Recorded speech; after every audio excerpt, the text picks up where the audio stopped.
right? Hey, you can't tell the man. Don't do that. Come on. Yo. Oh, you better not, Blake. You better not. Okay.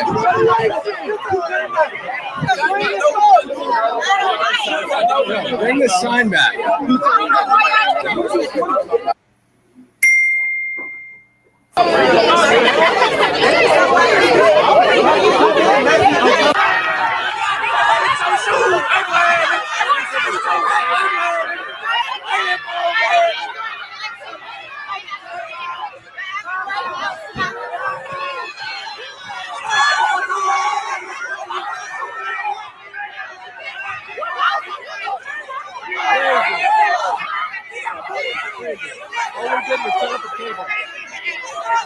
We're gonna do like a little end live pre-game or post-game situation here. We have 500 people watching. We got 500 right here watching. Look. Whoa. This is insane. What the heck? Oh my gosh. Hey, you're pretty close. Well, I think the Fearless Tour definitely made an impact. Yeah. Oh, whoa. Did somebody just throw something in our car? The rest. They just tried to hit the car. Oh my gosh. I think Horace is still out there trying to make sure the car. Thank you guys. Appreciate it. Thank you, officers. I wonder if these students realize, as I see them holding Black Lives Matter flags and posters, I wonder if they realize that Black Lives Matter just got sued. The creators of it just got sued. Those 3 lesbian women that advocated for Black lesbian, Black homosexual men only. It wasn't about Black people. They found that the millions of dollars that they received donations from people, they used on themselves, buying homes, buying cars, going on trips, all kinds of stuff. And this is what these kids are holding up. Wow. Hey! Yeah, they threw a drink up top. Oh my gosh, they threw a drink up top. Yeah, we got this all live. I'm posting this directly after so everyone can see exactly what Holy happens. shit. Oh my They're gosh. shut up a lot. All right, guys, we are out of here. We'll see you later from the Fearless Tour game.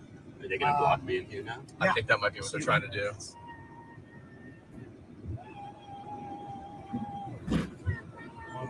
They're intentionally blocking us. They're blocking us. Here comes the talk. I'm not going to hit it now, I guess. I'm not going to hit it now, I guess.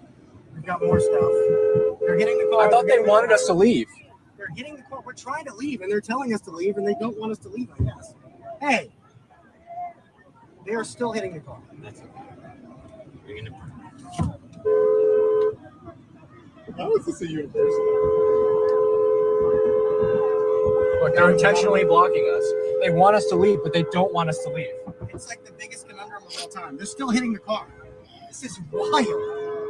It's like a zombie apocalypse or something, man. Like they're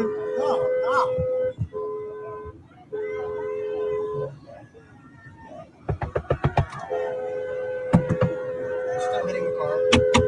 Whoa! That was loud.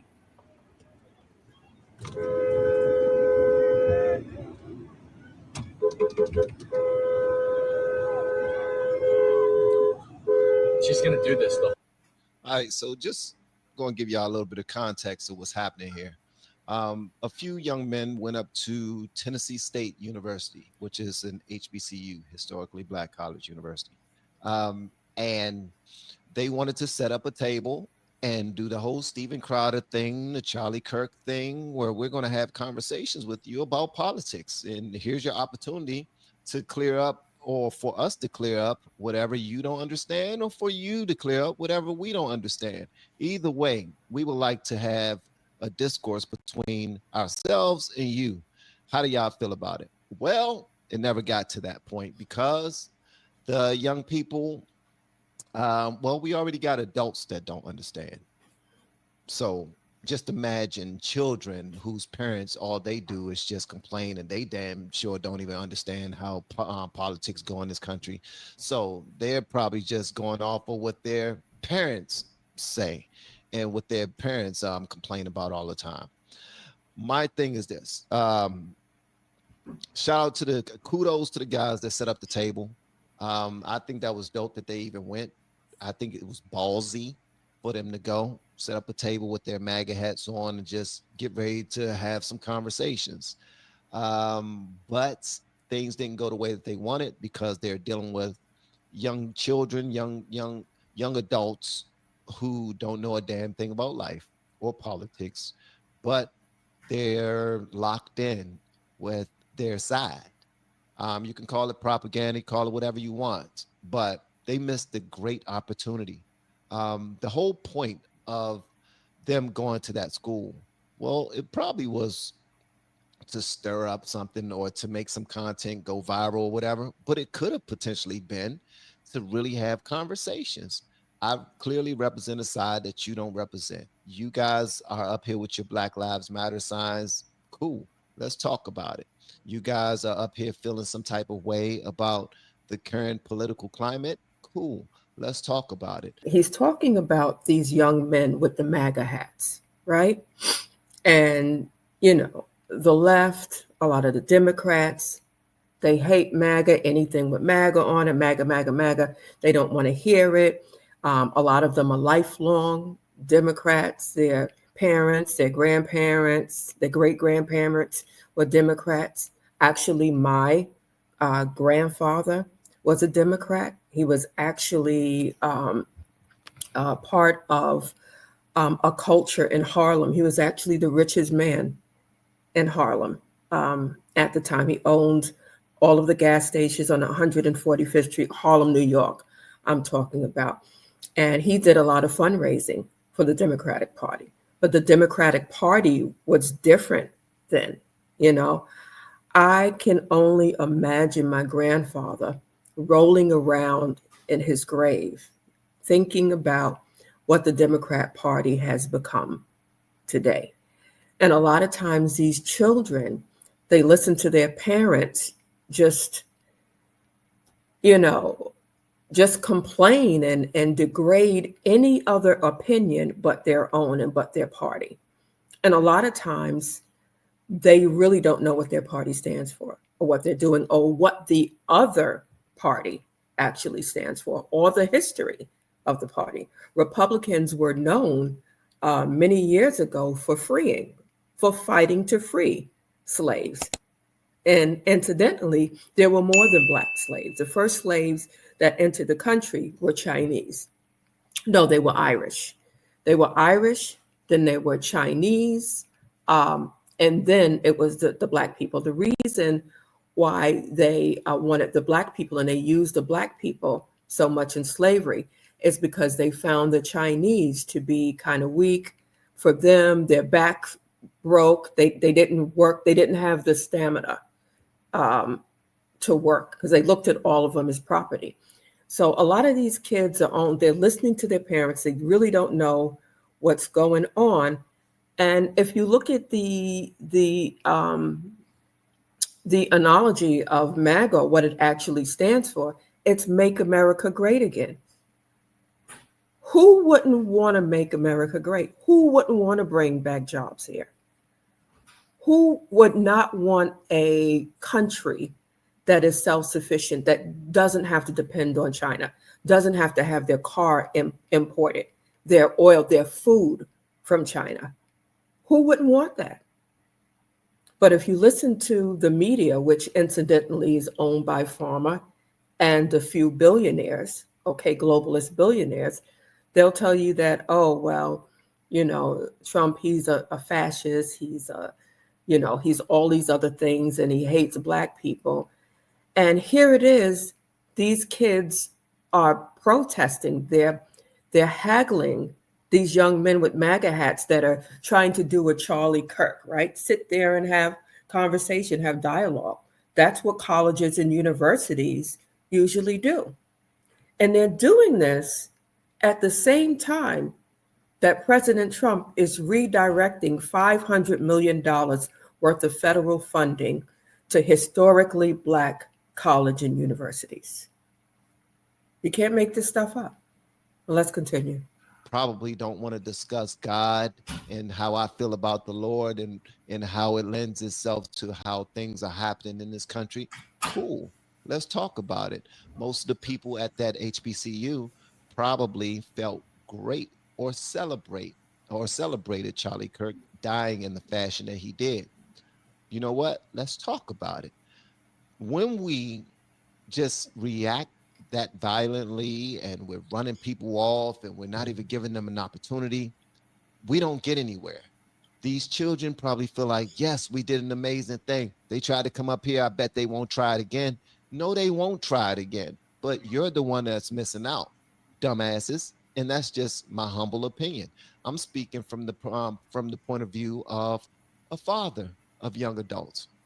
I'm speaking from the point of view of someone who attended an HBCU, whose wife attended an HBCU, whose children attended an HBCU, and one still attends an HBCU, who all of my children are highly educated and very intelligent, but they are locked in with politics the way that they are. Like they're locked in with their group of friends and how they move and think and all those other things. And I can't combat that. But if they ever have any questions for me, I'll answer them honestly.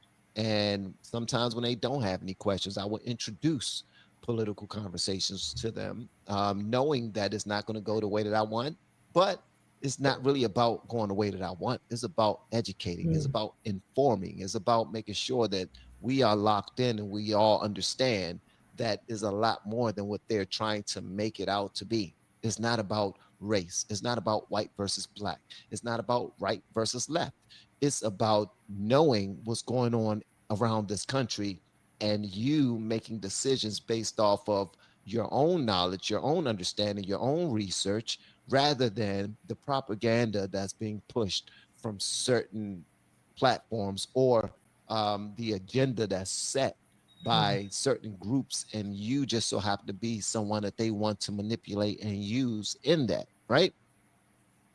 I will say, and I honestly, I don't know if those guys went up there to antagonize, but I didn't see any antagonizing. I saw them setting up a table. I saw them setting up a table in their MAGA hats, and they had to be escorted off. And it's not that the police didn't even tell them to leave. The police saw that it was getting increasingly violent, and that their lives were in danger, and they said, you know what, it's probably best that y'all go ahead and leave. We got you. We're going to walk you back to your car, make sure you get off this campus safely. But the way that they're acting, we can't tell them to stop. We can try to control it, but they're already amped up. They're already ready to fight. They're already ready to throw stuff and be belligerent, cursing, throwing up middle fingers, read between the lines, and all those things. So let them do what they do. Just y'all just go and get up off the campus. This is upsetting to me, man. It's very upsetting to me for real, because they had an opportunity to have a conversation. Same thing happened when Charleston White went to a HBCU as well. Only difference is, since he's black, they gave him a chance, and he wore a MAGA hat, but they still gave him a chance. They still allowed him to come in there and speak to to the kids and to the administrators, and they ended up getting into a back and forth. They didn't run Charlie Kirk off. Charlie Kirk actually got up and left and called them all types of nasty names on his way out the door. Said, F y'all, F my people. Y'all don't want to listen. I'm leaving. And they still wanted him to stay. But when a few white kids show up, a few white young adults show up with MAGA hats on, y'all just showing how blatantly racist y'all are. And that's unfortunate, because our country will never do what we hope for it to do, for all of us to come together and do great things together, unless we get away from uh, this mindset that's destroying us from the inside out. It really is. Again, these kids think they did a good thing. I think what they did was trash. But I'm on the side that, it's a bunch of people that's like in the other HBCUs, the administrators, their parents, people who are in politics that are on the left. They're going to look at this and they're going to celebrate it like, yes, Thank you for not letting them play with y'all. Thank you for not letting them come up in there and try to do what Charlie Kirk did, which is spread hate and fear and all this other stuff. And now these kids believe it. They believe it. You see what side you see what they think of these people by them simply setting up a damn table, man. So what do you guys think about that? I wonder what the parents thought about this. The parents that are paying to send their kids to college and universities, you know, tuition isn't cheap. Are y'all okay with this?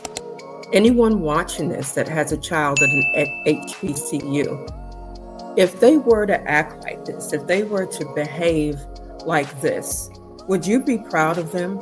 Because these are young adults that are in higher education, right?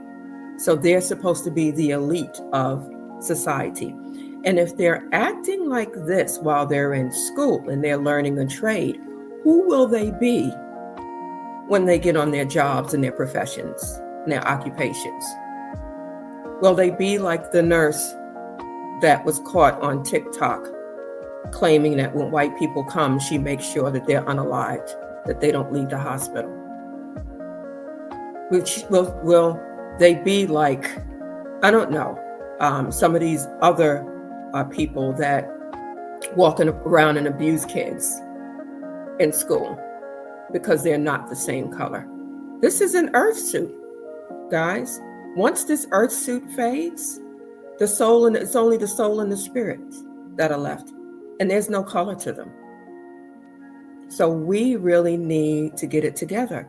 And if you're not careful, we're going to have a race war on our hands. And what a wonderful thing that would be to the globalists. Because it was always their intention to put society into 15-minute cities. That's the whole plan from the beginning. It's a plan of good versus evil. It has nothing to do with your color.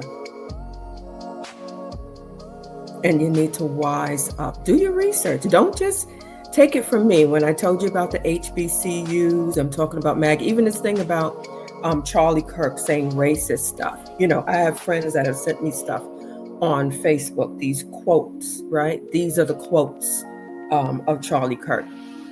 And when I've taken them and I've inserted them, I've looked for the debates that he did on college campuses. And again, that's what college campuses are for. They're known to debate things, to talk about truths and philosophies. And you know, this is a place where you talk ideas out and you get to the truth of the matter, right? So they're doing this. I go and look at the quotes. I find the speeches, the debates that Charlie Kirk was doing. And the quotes were taken totally out of context. But again, don't take my word for it. This was also a gentleman that had a yearly Black leadership conference. He had all of the Black leaders come together, young leaders, to have a conference to find out what was going on in their communities and how he could help. Again, don't take my word for it. Just look it up. All right. So I just want us to think about this. I want us to take a look to do research and make sure that when you make decisions, they're based on, they're educated decisions. They're informed. They're not just based on your feelings or what your mother or your grandmother, your great grandmother did. And even if you disagree, you can still have a conversation without violence and without making yourself look stupid. Because that to me is just pure ignorance. But let me know what you think. Okay? Make sure you like and subscribe. My name is Renee. I'm from Kingdom Politico. And make sure you check this gentleman out. LFR fam, coach fam, Van. Okay? So like, subscribe, and cut on that notification bell. I'll see you on the next one. Bye-bye.